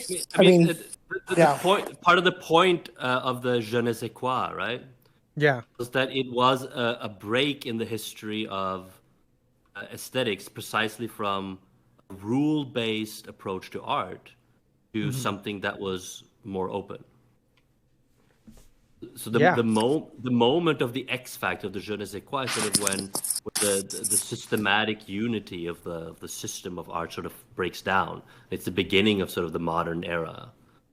That is sort of what we talk about a little bit as well, like this sort of temptation to reduce things to proportion, rules, and propriety, etc. Always fails to capture what we're really after. It can be like, proportions is a very important part, as it is today, still in art and architecture and everything. It doesn't, not what it's really about. What it's really about is when you, Ethan, and Spencer start talking about, the rule of cool, or it's the person who wears it and not the clothes. And once you get into that territory, it's when you know that you're in the realm of taste. Well, that's a good way to end it. I feel like that gets it right there. That's our button for the show. That's perfect. I'm so glad you came on. Thank you for coming. Always. That's the new movie I'm making. Yeah, thank you. Well, thank you everyone for joining us. Hopefully this was enlightening. I know that this wasn't that into mentor. I know we talked a lot about other stuff, and I'm glad Spencer and Henrik are here to talk culture because I think again one reason why I am not an authority on anything, because if we agree that you can discern people's taste by seeing what their taste is in other things, I am definitely not that guy. Yeah, I think and I Spencer mean, is more that guy. wouldn't you say that Elmo's rise to the top of the Sesame Street is indicative of our cultural ghetto? Yes, apt assessment, Robert. Anyway, that's the stream. We'll be back that's the stream. Monday and then we're back on- Thursday. That's right. We're having a new schedule. Check out the podcast. Check out the essay. And I think you got to listen to this now to kind of come full circle to everything, because that's just how it is. This topic was kind of a big deal for me and Spencer, and one that hopefully didn't shy us away from it. And maybe we'll tackle some other stuff like cinematic dressing. What does that mean? Dressing as if you are a character, or thinking, or what world does this character or your style live in? Mm-hmm. The Earth, but which Earth? Earth. Lord of the Rings, Well, baby. thank you again to Henrik H. Wilberg on Instagram. Thank you to Kiyoshi Martinez on Instagram. We'll be back. And if you guys want to talk to us directly and even inspire, I mean, conversations with these guys are what made this happen. So go to patreon.com/style and direction. $5 a month is a good tip jar for us. But we also give you access to our Discord, which is full of great stuff. We just reorganized it, make it a little bit more cleaner. We just had the Drake sample sale. People have bought stuff in there for other people. People have been shopping. Yeah. There's shopping links. There's eBay listings. There's a whole bunch of stuff. And of course, a really great community of guys. And a really good job rant community of guys. job rant channel that I feel like has been the most. I think Jobs has overtaken like general chat as like the most used. Chat. But yeah, go there. And then $10. You also get access to our bonus episodes, which focus on movie style, which is a lot of fun for us. $10 a month, you don't get anything extra, but we do thank you personally every stream, every podcast. So MJ, who are we thanking today? We are thanking Austin Malott, Shane Curry, Philip Gregard, Gargard. Audrey Jessica, and Jarrett Colian. Sorry, Philip. Sorry. Philip We'll make it Gargard. up the next time. We'll see you guys next time, and thank you for joining us. Bye-bye. Bye.